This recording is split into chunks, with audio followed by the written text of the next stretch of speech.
Michael Keaton's Batman. Oh boy. Batman. So this was revealed finally. And I'm not going to show the clip. The clip they actually showed they've shown 3 deleted clips from The Flash or scenes. That's not too shabby. I mean, they had the first one that they showed that was deleted from The Flash was young Barry when they were at the, where they were holding Supergirl. He phases through the door and then we actually see that shot that we saw at DC Fandom. He finds Supergirl's costume before they find her. And then he also sees the ship that she arrived in, which is a beautiful shot. It's an absolutely beautiful shot. It you see him and then it pans up and you see the big, huge S right there. And I thought, that's an absolutely beautiful shot. And then, of course, when he goes back, he goes is Superman petite? Because then they realize, oh yeah, it's a small costume. When you watch The Flash right now, the costume is just laying down on the ground, essentially, just crumpled up right there. So that explains that aspect of it. But when it comes to what happened to Michael Keaton's Batman and why he quit being Batman, now, yes, we know that it's oh yeah, Gotham is now crime-free. I don't know if he said crime-free. Basically, the crime is... he's one of the safest cities in America, which is okay, cool. But I'm like, Gotham City, really? You really cleaned it up?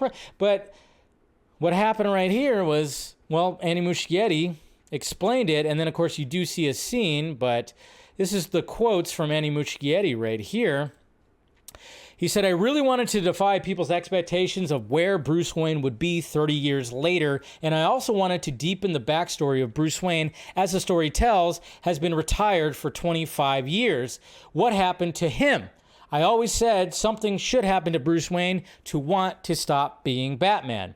And then he continues on right here. He said, and my idea was he did something that goes against his code and killed a criminal in front of the criminal's child, not knowingly, but he still did it, which is an exact mirroring situation of what happened to him when his parents were killed in front of him next to the Monarch Theaters, and that created the monster that Batman is.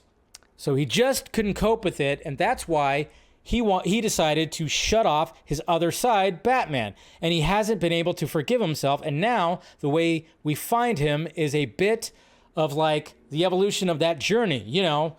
He's a tragic figure. He's basically a character that is in search of redemption, but eventually finds a way to do it by helping Barry. So when they're actually going to get Supergirl, or Superman, that they think, the two Barrys are talking about that, and they mention that whole fact, and there's that whole scene right there, which is kind of interesting because they didn't finish the scene. So you see, the stand-in actor that played young Barry mainly. You see him in the costume, and it's kind of weird.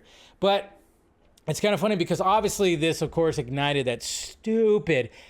I hate the debate. Being a diehard Batman fan myself, I hate the debate because obviously, yes, we all know that Batman has the code. He has the code, doesn't kill, understandable. If you're going to do live action, it's going to happen. And when it came to Michael Keaton's Batman, let's face it, motherfucker killed so many people. Bombs and access chemicals, strapping some dynamite to a big, huge, fat guy. He killed. Bale's Batman killed. Kilmer's Batman killed. Batfleck. The only one that really didn't was Clooney. That did not kill. It's don't stir up the debate if you didn't read the whole thing and took in the whole thing. It's yeah, he killed a criminal in front of said person's child. So of course that's going to fuck with him. It's absolutely going to fuck with him. I don't think that big fat guy that he strapped dynamite to in Batman Returns had his child over there in the distance. But Batman cinematically does kill. Accept it. But at the same time, don't get offended when something like this is brought to the forefront and you're oh yeah, but it was not okay when Batfleck did. It's stop doing that whole thing. Don't do the whataboutism kind of thing. Please, don't do that. Don't do that. In the words of Zack Snyder, those guys are fine. Those guys are fine. They're fine. Even that big fat guy with the dynamite, he's fine. He just got a little burn. That's all.